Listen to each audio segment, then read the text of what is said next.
I'm just south of Oldborough and I thought I'd stop here and do some watercolour painting right by the River Old. And what you're looking at here are the great skies of Suffolk.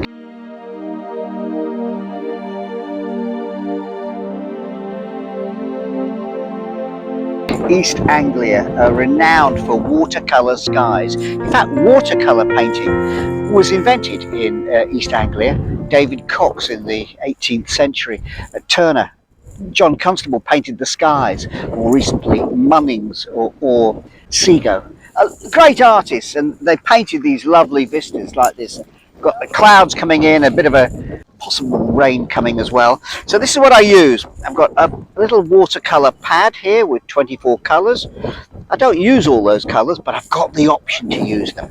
I've got my trusty Timmy pencil case. Guess what's in a pencil case? Pencils! I've also got some ink pens because I like drawing with the ink pens as well.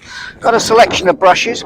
I've probably got more brushes than I need, but it's nice to have the options, isn't it? And then very importantly, I've got a tiny little water holder. This fits inside the pencil case. Then I need a pad. This is what I'm using today. This lovely size here, what is it? It's probably twice the size of a postcard. And this is what I have painted. Okay, it's an English summer. What would you expect? Skies of East Anglia. This is an interesting little church in Icon in Suffolk on a promontory on the River R. It's dedicated to St. Botolph. Who? Exactly. St. Botolph. Now, he's a missionary monk from the 7th century. And the fact is, he built his very first church in England right here in the 7th century. That's amazing. That's an extraordinary length of time. Pilgrims have been coming here because he's seen as quite a charismatic and courageous monk, actually, sticking up for what he believed in when there's Viking raids and stuff going on. It's in a particularly beautiful part of East Anglia. In fact, I've got a book at home that I've inherited from my dad called Peace in War. And it's written by Edward Seago. Who's he? He's an artist who's a bit out of fashion these days. And he painted all around East Anglia in his periods of leave from the war. And he harks back to the good old days, you know, how great it was before we had a war and, you know, barbed wire went up everywhere. And will we go back to how things were in the olden days?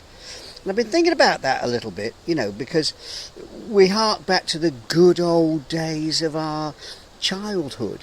A lot of it is cultural, you know, music and TV defines what's important to us. But I think what's really important is right here, right now, because these are the best days.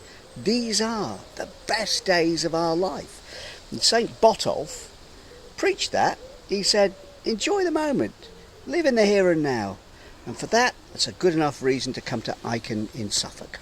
This is the view of Orford in Suffolk, painted by my favourite, Joseph Turner. And the thing is, this is Orford now, and how lovely it looks with that little sailing boat going across the water here. When I turn around here, you can't see it, so it must have been from over there. Now either the whole thing has changed in 200 years, which is quite possible, or my good friend Joseph Turner was using something called artistic license. What he did was he painted the background of it about a quarter of a mile inland over there to get that view, and then sat down here and said, oh, I really like all the boats, and shoved those in at the front. And everybody bought it! Yay! I should try that one time. I wonder if I'll get away with it too.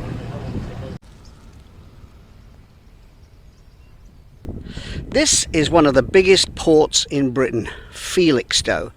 All our stuff unloaded in containers from all around the world. Next stop, it turns up in a little white van, delivered to your door. One of the greatest inventions ever was the container. Before containers, everything was loaded in sacks and different sizes of barrel or whatever, and you'd need loads of people to load and unload ships. What we're looking at here is the movement of containers, lifted, transported, stacked really high on board the ship. It's extraordinary watching how this works. And the invention of the container was one of the great inventions of the 20th century. To think nobody had that bright idea of let's have a universal size and shape which can be moved from ship to train and all sorts of other transport. And I'm just doing a little bit of sketching, and as I was doing that, up comes... Hello, I'm Gareth. Gareth. Now, Gareth has got a really important job. Well, it is important because I control the trains in and out of this place. Control and in charge of sending all the goods out around the country, I would imagine. Now this is interesting what happens here, because you've got all these containers happening, and if you're the signalman on the railways, how many trains are coming in and out every day? There's a good 40 to 50. Wow. In one shift, in a whole day, 24 hours. Wow, that's a lot of loading and unloading, well, isn't it? It is, and if you think the average is about 2,700 feet on a train. And how far down do you control the signals then? Is it just in the when port? we do the Felixstowe, we go to Ipswich and Felixstowe, but in the Colchester boxes, which I control and whatever, we do all the way from Norwich all the way into Liverpool Street. So we do the whole Eastern line. Thanks for looking after us, and thanks for looking after all our goods coming in and out. I've got a sticker for you. Oh, wicked. Right, this is Felixstowe, and here's a man who knows, a pilot. Well, all of our ports are important, but most of all of our stuff that comes from China obviously comes in a container. And if you've got a container, more than likely it's coming on one of these big ships into this country. A couple of weeks ago, I was at Immingham Docks on the Humber. Yes, and you work up there. I do as a pilot on Humber, yes. So what's being unloaded and loaded there? The Humber has everything. A lot of cars come through the Grimsby area. We've got a small container port, but we do a lot of raw materials like oil. A lot of oil comes in, a lot of chemicals, a lot of bulk.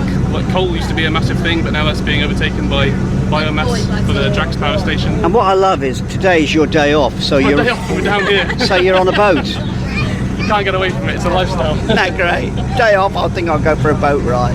Yeah, exactly. Brilliant. I'm glad you're enjoying it down here. This is the Langard Fort at Felixstowe. It's an ancient fort. It's been here at least 400 squillion years.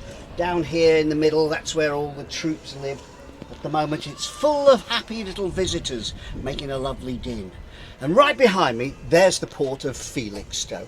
Biggest port in the whole country. And it's very, very important. So important, in fact, that this fort was involved in a vicious battle. Back in 1667, when I was young and you were even younger, Britain was at war with the Dutch. Why? Trade. It's always about trade. And the Dutch had sailed up the Chatham. They'd burnt the King's flagship. Shocking. Then they came up the River Orwell here, looking at Harwich and Felixstowe, and said, right, we're going to get that. There's a fort in the way.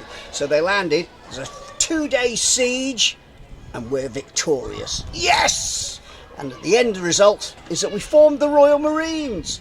So Felixstowe is responsible for the Royal Marines, and that makes Langard Fort top spot.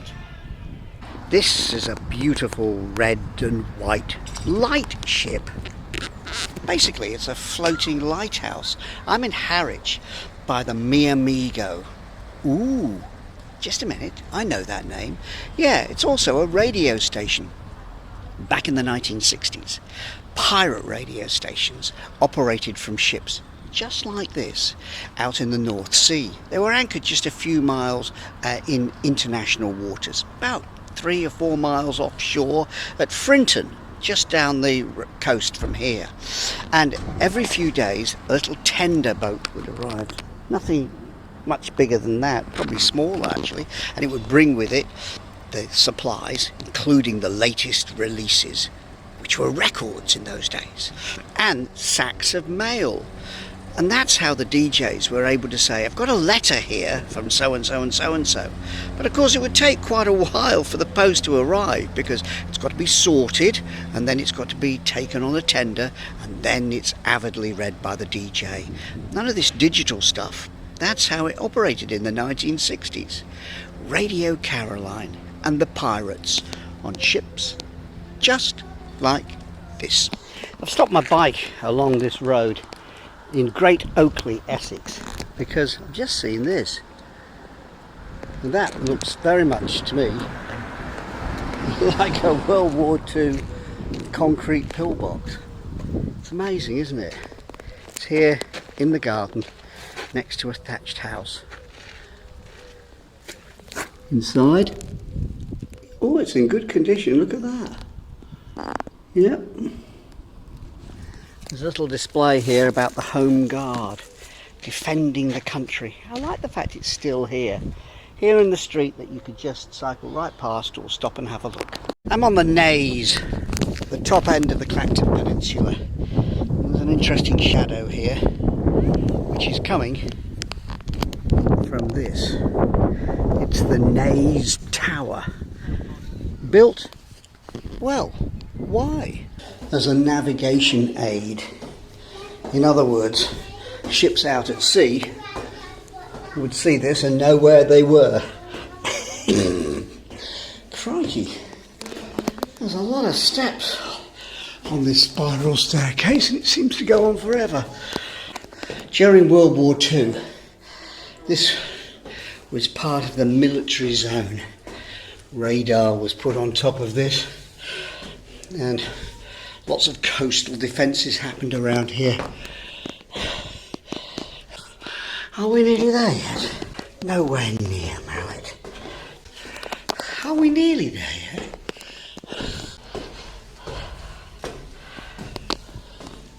Oh!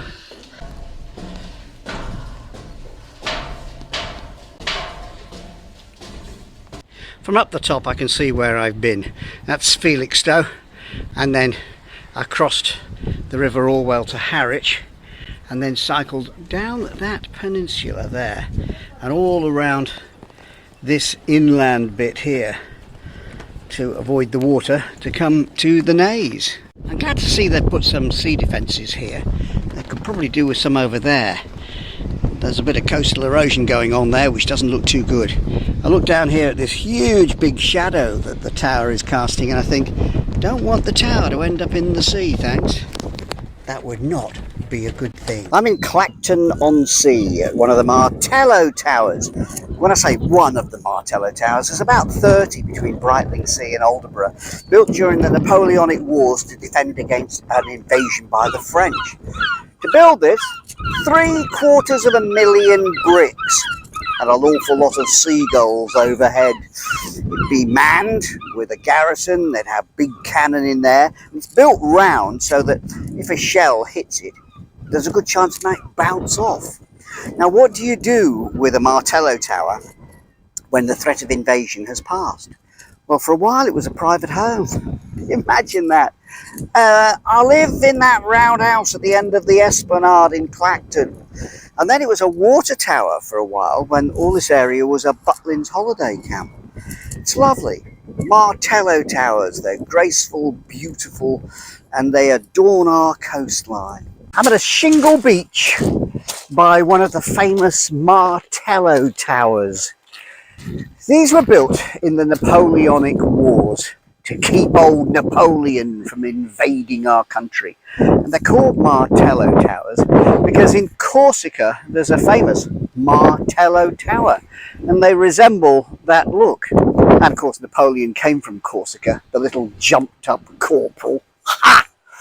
But actually there's something rather resonant about this. There are Martello Towers all around the coast of England, built during the Napoleonic Wars to keep us safe. Then reused again in the Second World War when we needed more defences against another invader. And it just reminds me, actually, I'm on this circumnavigation because 200 years ago, when Napoleon was rampaging over Europe, artists like Turner and Constable couldn't go travelling around Europe because of Napoleon. Well, we've got another dictator now. Just maybe the Martello Towers may be needed one day. Keep them up to scratch, I say.